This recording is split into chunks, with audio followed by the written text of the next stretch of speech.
ముఖ్యంగా operation Gandipet, Khanapur restaurant కూల్చివేత, చిలుకూరు, అప్పోజిగూడల్లో పలు భవనాల నేలమట్టం, ఎఫ్టీఎల్ బఫర్ జోన్లలో ఆక్రమణల తొలగింపు, హైడ్రో అధికారుల పర్యవేక్షణలో కూల్చివేతలు. ముఖ్యంగా మొయినాబాద్ గండిపేట చెరువుల ఆక్రమణ చెర వీడుతుంది. ఈ చెరువులను ఆనుకొని వెలసిన బడాబాబుల నిర్మాణాలను ఎట్టకేలకు తొలగించేందుకు హైడ్రా అధికారులు ఆదివారం శ్రీకారం చుట్టారు. చెరువు ఎఫ్టీఎల్ బఫర్ జోన్లో వెలసిన నిర్మాణాల తొలగింపునకు చర్యలు చేపట్టారు. 2 బృందాలుగా ఏర్పడే హైడ్రో సిబ్బంది నార్సింగ్ మున్సిపాలిటీ పరిధిలోని ఖానాపూర్లో వెలసిన అక్రమ నిర్మాణాలను కూల్చివేశారు. వీటిలో ఒకటి ప్రముఖ న్యాయవాదికి చెందింది కాగా, మరొకటి కేంద్ర మాజీ మంత్రి బంధువులకు సంబంధించిన కావడం గమనార్హం. అలాగే శంకరపల్లి రోడ్లో సమీపంలో నిర్మాణంలో ఉన్న ఓ రెస్టారెంట్ను నేలమట్టం చేశారు. అదే రోడ్డులో ఖానాపూర్ దాటిన తర్వాత ఉన్న ఓరో స్టోర్ విలేజ్లో కొంత భాగాన్ని కూల్చివేశారు. ఈ కూల్చివేత పర్వం బ్రహ్మాండంగా జరుగుతోంది. భారీ బందోబస్తు మధ్య కూల్చివేస్తున్నారు.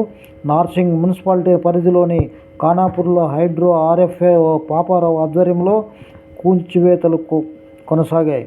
ఈ సందర్భంగా నార్సింగ్ ఏసీపీ రమణగౌడ్ ఆధ్వర్యంలో భారీ బందోబస్తు ఏర్పాటు చేశారు. Narsing municipal commissioner T. Krishnamohan Reddy, town planning ACP Sridhar Goud పనులను పర్యవేక్షించారు. మొయినాబాద్ మండలంలో అప్పోజిగూడ, చిలుకూరు గ్రామ పంచాయతీల పరిధిలో ఉన్న వెస్ట్ సైడ్ వెంచర్లో గండిపేట చెరువు ఎఫ్టీఎల్ను ఆక్రమించి చేపట్టిన భారీ నిర్మాణాలను హైడ్రా అధికారులు గుర్తించారు. అదేవిధంగా మల్లికార్జున్, అదేవిధంగా చరణ్, జలమండలి డీజీఎం నరహరి, జలమండి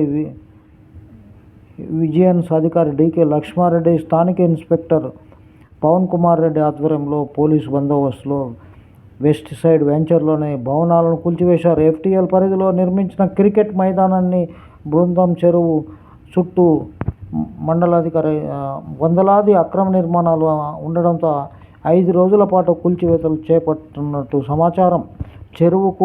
చెరువును పూడ్చి చెరువును ఆనుకొని ఎకరం 2 ఎకరాలు భూములు కొనుగోలు చేసిన బడాబాబులు మరింత స్థలాన్ని ఆక్రమించి ఫామ్ హౌస్లు నిర్మించారు.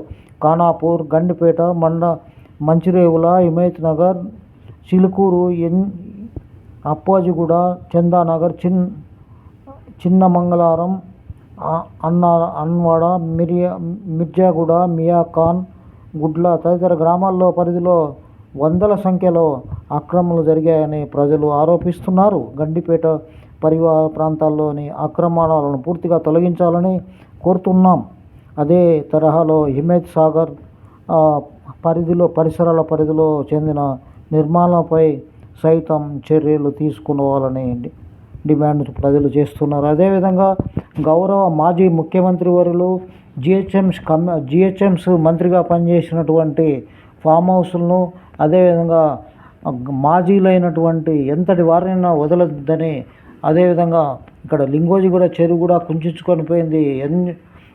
దాని మీద కూడా చర్య తీసుకోవాలని హైడ్రాకు విజ్ఞప్తి చేస్తున్నాం. నమస్తే, థ్యాంక్ యూ వెరీ మచ్.